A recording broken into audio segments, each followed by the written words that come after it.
Hi, today I'm going to talk about three things I wish I could tell avoidance.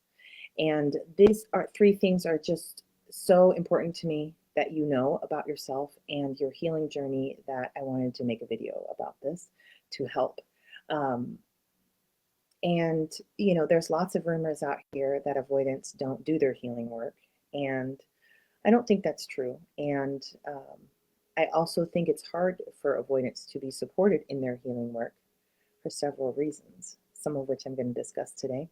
And I think that avoidants really try to be like other people in the healing work, and that can be a really big challenge to overcome because you're not like other people.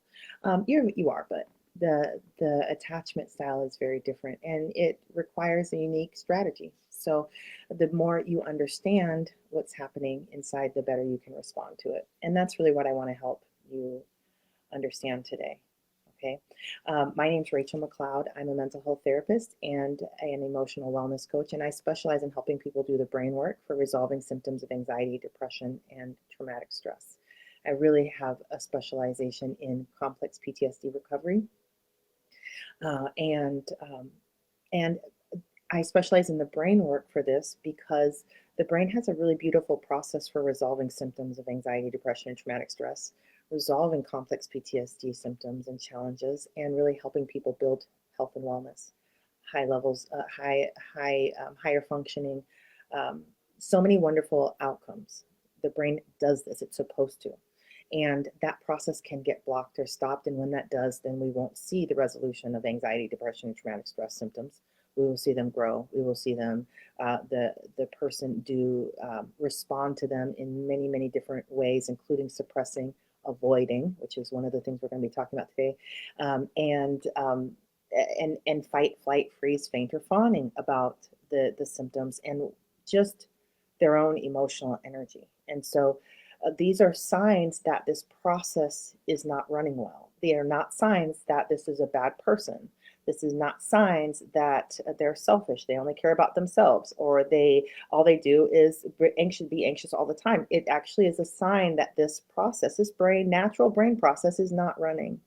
It's not operating like it's supposed to. It's malfunctioning. And so, uh, instead of uh, fussing around with all this stuff and having all these misunderstandings about ourselves, I really focus on getting that process up and running again. And that process malfunctions in pain, in emotional pain, relational pain, social pain, and also physical pain. And your brain doesn't tell the difference between being stabbed in the gut or being rejected. And so brains want to avoid both the same and equally. So this is going to be important to the talk I'm going to have, the three things I want to share. But I do want you to understand that this process needs to run, and when pain is moving, brains respond by shifting into fight, flight, freeze, faint, or fawn. That is not a choice. That is a survival response, and we can influence it. We can get it to shift out of that spot. That's really the work I focus on doing. And that's why I share interventions that guide the brain out of this. We are working with a different part of the brain. These interventions look different. So, but we want to do that so that we are influencing the brain to get that healing process open, running, and being effective, because there's work to do. If you're an avoidant, then this work has been shut down for a long time. That means there's a lot of pain in your system that is going to activate and cause you to malfunction pretty much everywhere you go. And there are specific behaviors we're going to see because this process isn't working. Right? And so you can see that it's not about chasing you around with "you're bad." It's about really getting that process open and running so that your brain can heal and process and resolve this pain that you're carrying around and help you thrive and help you accomplish a lot of things that aren't accomplished yet, also what I'm going to talk about today. Okay, so I want to just preface with that that we are really working a process, and that you are here in avoidant land because you have spent a long time with that healing process unsupported, under-supported, and not running effectively. So really, my entire treatment plan with avoidant people is to get this process up and running, and then to get it to go. We go vacuum up, like when that process is running, it's like all this pain gets vacuumed, and we get in there and vacuum it all up, and then up in the top, we get it make sure the elevator goes to the top, and we run it through executive functioning. And we will notice lots of rewiring, lots of skill building, lots of growth, lots of new abilities turning on, new abilities to connect, um, be emotionally intelligent, be emotionally vulnerable, start showing up. Okay, this is fun and awesome. And it's exactly what people who are avoidant, what their systems are calling from them, for them. Like, hey, I want you to be vulnerable. I want you to be vulnerable, right? Okay, now I want to also preface this that my attachment style is avoidant. And that means that I am speaking from me to you, and I am about uh, my child, the one I started this work with, is 16 now. So I started this work about 15 years ago.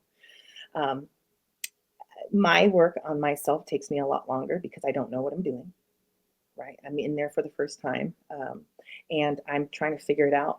So it takes me a long time. It has taken me a long time to have words for things and grow into this. And what I've helped people do is do it a lot faster. It does not take 15 years. Okay, especially when you have a guide. And I was way too stubborn to get a guide. Hello, I was avoiding. Okay, I was avoiding the therapists. Um, and you can too, and that's okay. Okay, you can still heal, and you might need to. I was avoiding the therapist because I had quit that field because I was really angry and I didn't respect talk therapy. I do have new respects for it now, but also I didn't want anyone to come into my inner world or even breathe on it because I felt like I couldn't handle it and I would shatter. The amount of fragility I had inside was astronomical, and I could not emotionally, I did not feel I could emotionally interact with others and invite them into my inner world. They might touch something or breathe. And then I would go into amounts of pain and shut down. So, um, what I'm going to share with you is from my healing of myself and insights and understanding of what it's like to be an avoidant. And also, I do this work with, I do complex PTSD. You're going to be avoidant, anxious, or disorganized. So you see patterns as I work with people. I see a lot of different patterns and help people do the brain work for resolving those. So I'm also coming at this with lots of experience work helping avoidance through this the healing process. And it is a little different than my work with disorganized or anxious individuals, anxiously attached or disorganized attachment. Okay, but the very first thing I wish you knew, and I wish I could tell you, and so I'm going to, um, is that you are in more pain than you know. You are in more pain emotionally and mentally and neurologically than you realize. And because over years of this process not working, the pain, like this process is the brain's process for taking social and emotional and relational pain and actually converting it into health and wellness and growth so it doesn't stay in the pain form. That process didn't complete with you so many times that there are still so many pains inside your inner world.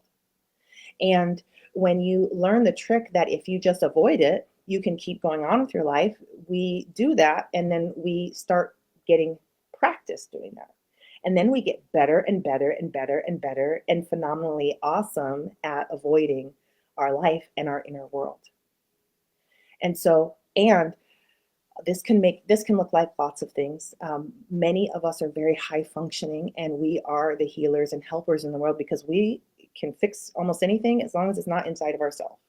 And so we will be advice givers and we will be the healers and helpers and we will solve problems for things because we have a strong desire to be successful, but because there's so much pain in our own inner world, we can't get in there and be successful. So we learned that I only go where I'm successful, and so well, I'm not going in there. But I'm good at this. Look, I can see things for others and help them, but I really can't myself. And the reason that is because you have so much pain inside that isn't getting processed, and because you're so good at avoiding, you're even good at avoiding how much pain there is.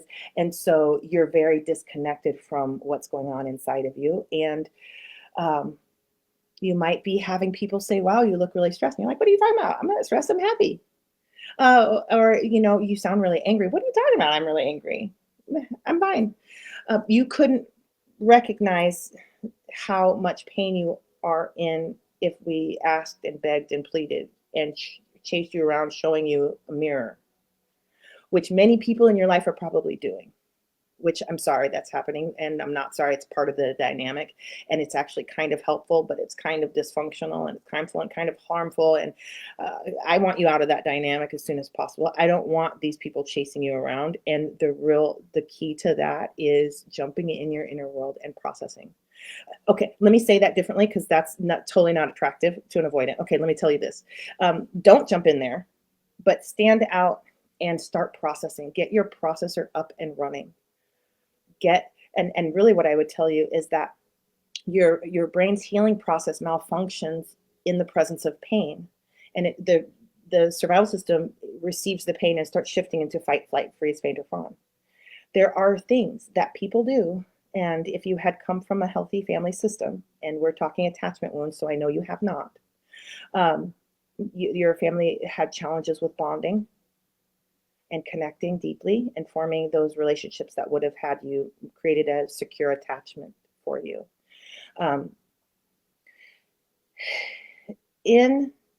Where was I?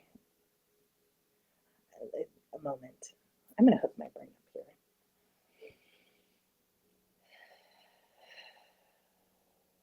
Sometimes I just get so into it. I just totally forgot where I'm going.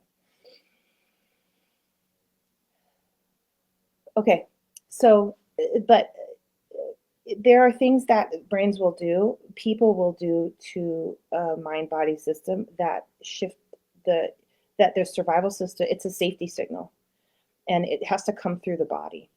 And that's why these interventions I teach are weird, because they're designed to send safety signals through the body so that the survival system can recognize it, receive it, and be influenced by it, which survival systems are really easily influenced by safety signals.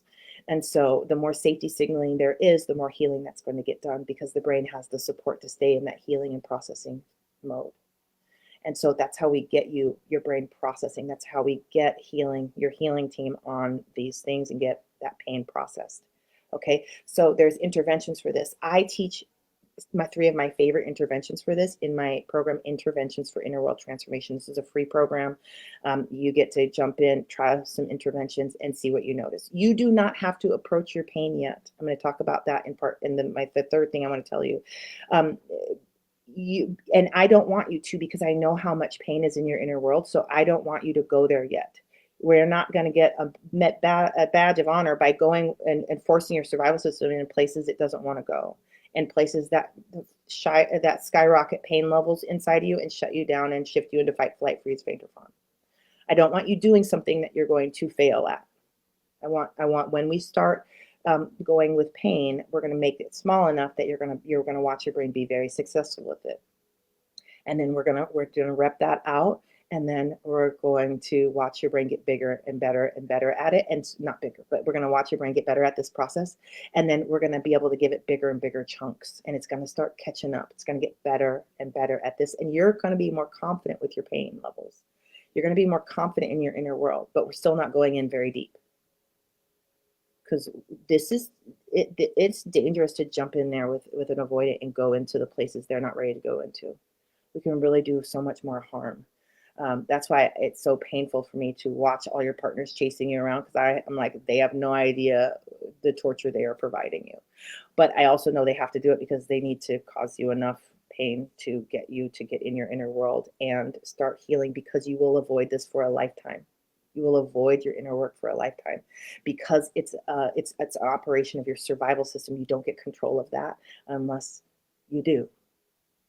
Okay, so I want you to get control of that, not control, influence. I want you to be able to influence your survival system beautifully and effectively so that you can jump in here.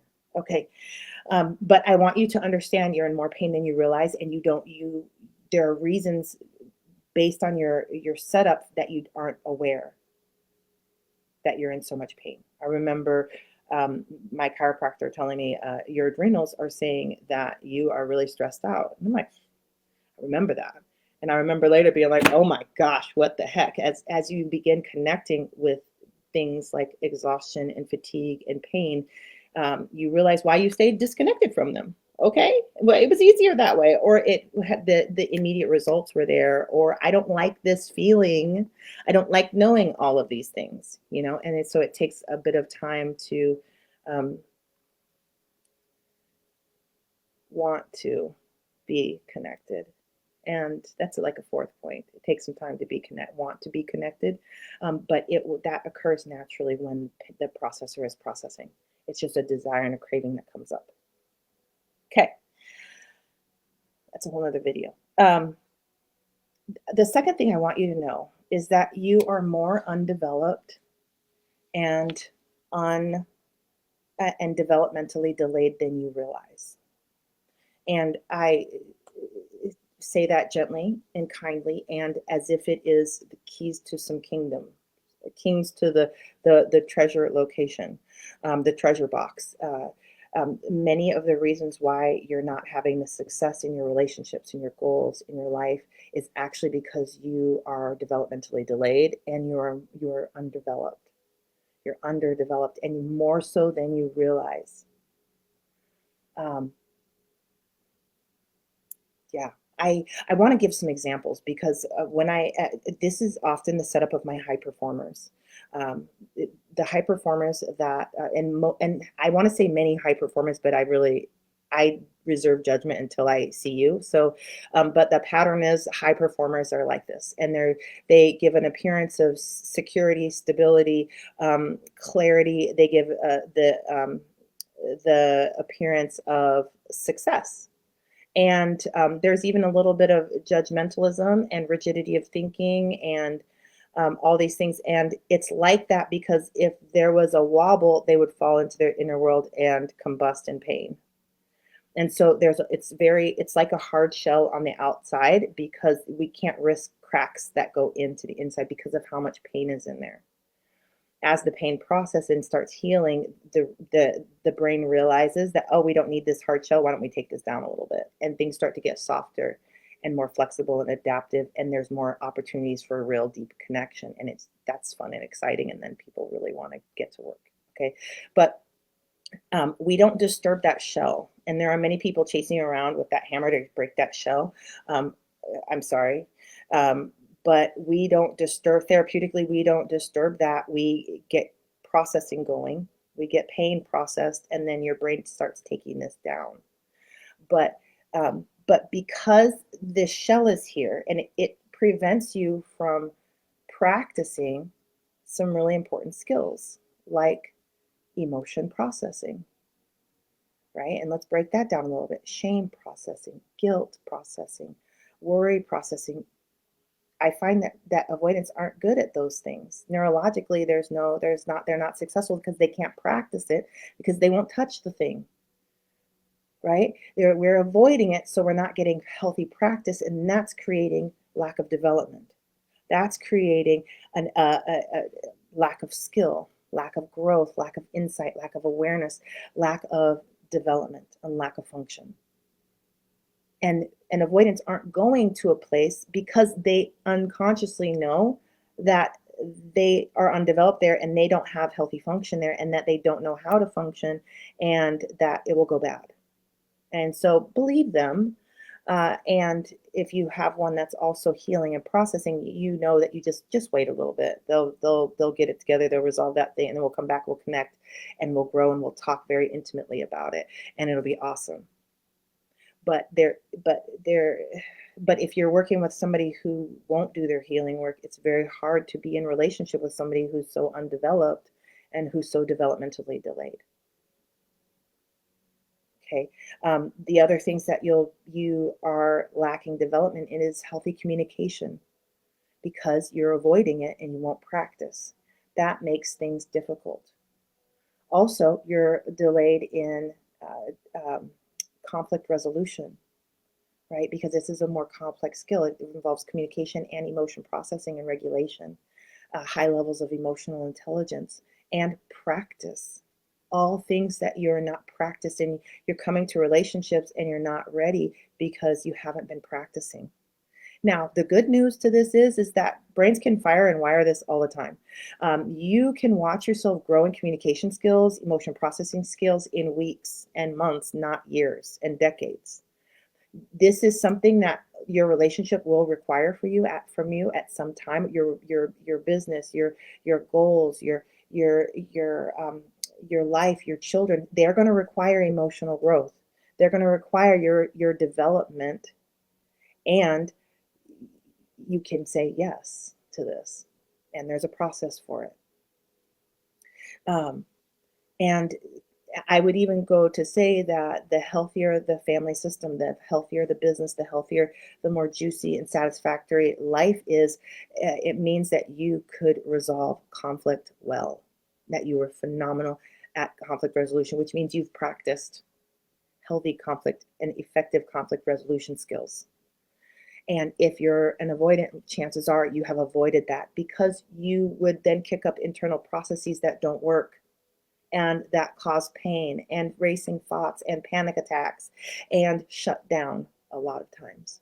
But if we even look in, and I open up shutdown with people, what is that? What's happening in there? It's oftentimes racing thoughts, panic attacks, elevated heart, stomach twisting. It's a lot of distress. And you can see why, yeah, if I were you, I wouldn't open that door either. Right? We have to solve that distress problem before we're going to be curious about what's going on in the inner world. But like I said, please understand and look and know that some of the reasons why you're having failures in these areas is because you're actually undeveloped, underdeveloped, and developmentally delayed. So those are things that we can fix and resolve, and quickly. Okay. Post-traumatic growth, which is really what a lot of this work is, but post-traumatic growth happens very, very quickly, and it's compounds. It's like once your brain can do 1 plus 1, it can then eventually start doing 2 plus 2, and then it can do 3 plus 3, and then 4 plus 4, and we're rocking. So it's worth starting small. And when I'm working with avoidance, we are going so small. We are doing such small projects. But because I'm also working with very successful people, typically avoidants are very successful. They're good at these things. Often they have high intelligences.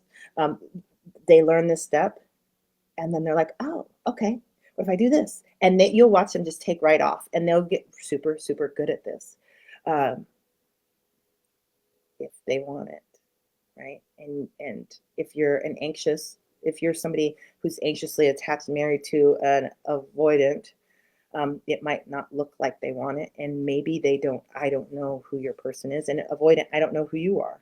So I don't know if you want to grow your emotional intelligence, and because it's a risk. Can you afford to risk working with your inner world and healing some things in order to get the outcome of emotional intelligence?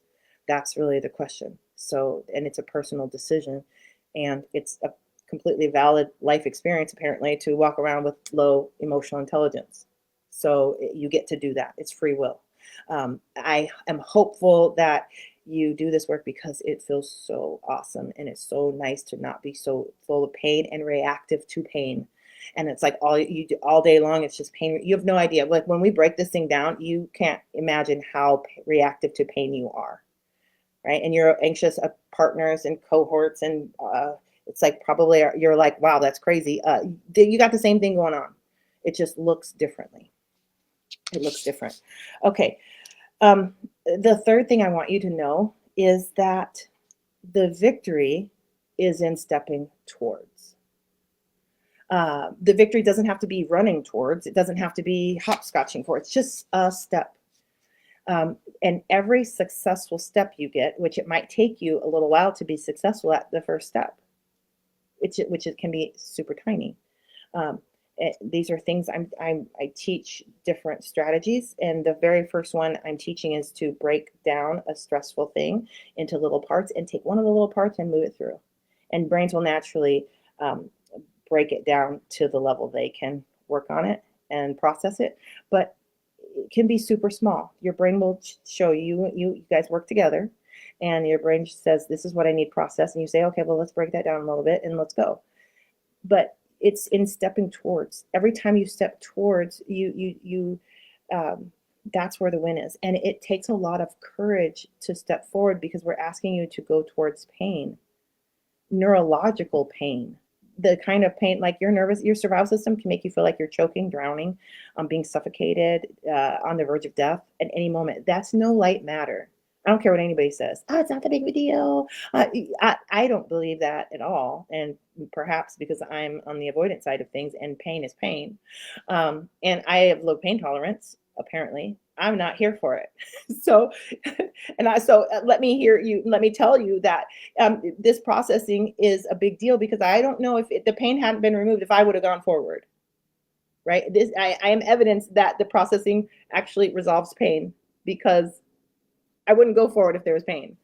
Um, so, but as we're processing, the processing helps the brain creates the way to step forward safely. And so you're showing where you want to step forward. Maybe you want to step forward in your relationship, you know. If that's where you want to step forward, that's where we're going to do this processing.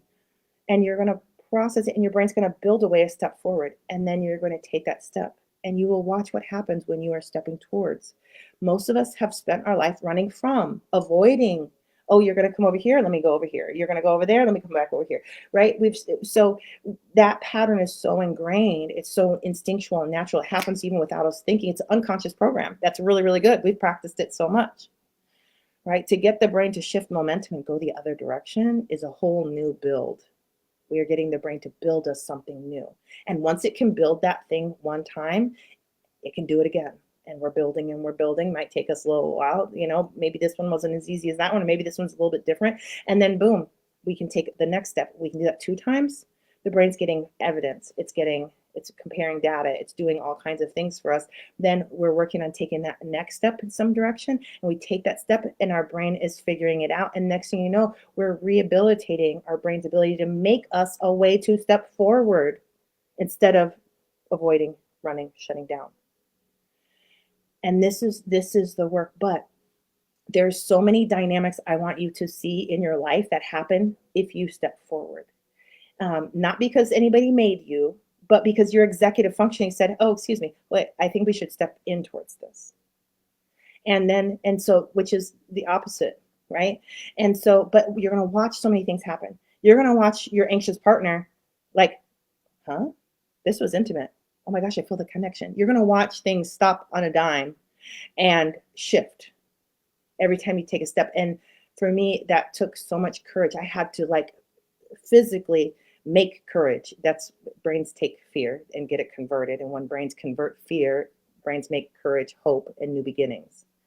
And that new beginnings often for us avoidance is a step forward that we couldn't take, we're avoiding taking. Right? So I would literally be in there tapping. I only had emotional freedom techniques for the majority of my journey. And I learned quickly that I would throw out the words and just get to the tapping because it is providing that skin, the safety signaling. I'm modeling it. Try this at your own risk, but also I teach more. I give you a mini training in my free program. So join that to understand more about why I'm doing this. But I would sit here afraid of taking a step forward, tapping, tapping, tapping. And then all of a sudden I would see, oh, and I would see the path forward and I would have the motivation, an executive functioning thing, to take that step. And I would. And then I'd watch things change. It's like, whoa, that's really cool. I love that feedback loop. And I think that's really cool. And so I would say I'm addicted to it because I am. I love it. I love that good one. That good step. And it's like my brain has learned to associate pain with progress and pain with new beginnings and pain with the answer to what I want. And it is. And my system's registering the direction I need to go in. And my first response is still pain. It's not pain, but it's still like, ah, right? So that's fine. Tap, tap, tap when need to. And there's other times my brain is like, I already made this for you. Let go. I like that too. But that's the result of processing. And once you build a skill, you can use it, right? My brain, I find for me, and you might find this as well, when I go to new ones, that stuff flares up for me. And then I process that. And now we're claiming more territory that we never been in before. right? And so, um, and we could just grow and grow and grow and grow. And our system just lets us know what we need. And hey, I was able to build all that, but this guy right here, I'm struggling with, I need some help, and we can help with that. And, but it's like if your system's asking you for help, which is what most of your symptoms of avoidance are about. If you listen underneath it, your system's saying, I can't process this, I'll need some help. And then your survival system's like, well, we don't have that, so sorry. But now we do. So now you're actually going to help. But and then we're stepping in towards our inner world. We're stepping in to help. And that just means we're building that skill, and you will watch yourself naturally step in to help others in a very much more emotionally intelligent, skillful way. And your development is growing. And you're going to be able to talk about things you weren't able to talk about. You're going to do things you weren't able to do. You're going to be able to tolerate intimacy and mistakes and yourself better than you've ever been able to. And that's just going to help you be more whole and more connective, less self-abandoning, less abandoning of others, less avoidant. And it's you can do this in your own little home. You can do this in your hole, right? I want people to be able to heal where they are. And if you're in a little hole like a little crab and you don't want to come out, don't touch me, don't look at me, you can heal in there. I don't need you to come out and act like somebody else in order to start your healing journey. And if you've already done half of it and you're standing out here and you're just like, but it just still hurts, great. Let's process that and see what happens. Or you're like, I've been avoiding this major thing I need to work on. Great. Let's go. You're an avoidant. It happens. Like, you got to know yourself, right? You got to learn how to support you, and you're looking out for avoidance, because that's usually your next step for growth, wellness, thriving, and taking back more of who you are, building out your comfort zone, and increasing your emotional intelligence, your development, and your what's that other thing I said? Yeah, development, and your comfort with yourself, your comfort in your inner world mastery, and that really matters. That's you want to rebuild this with that emotional. That's the infrastructure, the ability. I can go into my inner world when I need to. I've got it mapped out now. I spent some time. I've practiced. I've developed things in my inner world, things that were needed that I was delayed in. We built that, and now the whole infrastructure and foundation is sturdy enough that I can walk towards my loved ones. I can walk towards my dreams, the tasks I need to complete. I can walk towards overwhelm. I can walk towards things that make me uncomfortable. I can walk towards what I need to in life. That does a lot for your self-esteem. That does a lot for your partner's ability to feel like they can rely on you. And it just makes growth in so many areas. So, and I want that for you. That's what I want to tell you. If I had a video where I could tell you 3 things, that's what it would be. And I want to invite you. This is not about talk. This part of the brain does not influence this. We need to get in there and really talk to your survival system in its native language. And so really, I do want to invite you to join my free program, Interventions for Inner World Transformation, and see if one of those interventions processes pain for you, makes you less avoidant. And in there, I teach you how to know if these interventions work for you. If they do them a lot. If they don't, throw them out, try some other ones, right? And see what happens. I find that these interventions work for about 95% of people. So I'm very confident that what I'm offering you is something that will help you create this shift and really support your processor to get up and running. Should you find an intervention in there that works for you and that you can notice a shift, and I don't want pretensies, I don't want, well, I think it works. I really want you to feel confident about, oh no, this works for me. And so, but if you find one of those, it's a really great time to start my program, Inner World Transformation, where I show you how to do this healing work in a way that's very gentle and very much directed by your brain and you, and that I'm teaching you how exercises and strategies to work together as a team with your brain, your healing abilities, and yourself. And then you guys go through this program together, and really by the end, you are such a great team, and you've healed so many things together. And this is a wonderful opportunity for you if you're an avoidant and you're at that place in your life where you're like, I don't want anyone looking at my inner world. I'll do this myself. I'll take the program, go in my cave, and I'll work on it. That's really, I made this with you in mind. I made this with me in mind, really. I remember just looking out from my little cave and trying to find strategies and trying to piece together how I would heal myself at a time, especially when all this stuff was new and we weren't talking about it.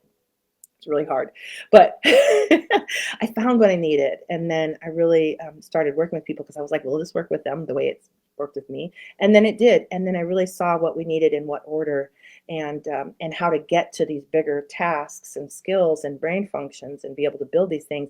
And then I would build things like the little steps. So it's really, this is the process I walk people through. This is the process I walk my avoidance, my anxious, my disorganized, and my highly traumatized, and my anxious and my depressed clients through, because it's I want your brain to resolve your symptoms for you. If your brain resolves your symptoms for you, they resolve. If you get in there and cope and strategize and whatever, and your prefrontal cortex makes it, you have not resolved your symptoms. Um, so, but I want them resolved. So, and I want your brain empowered to do it. And I want you empowered to empower your brain to heal and to resolve things and to grow and thrive and just really um, make your life really satisfying on so many levels. Thank you for hanging out with me, and I will see you next time. Take care.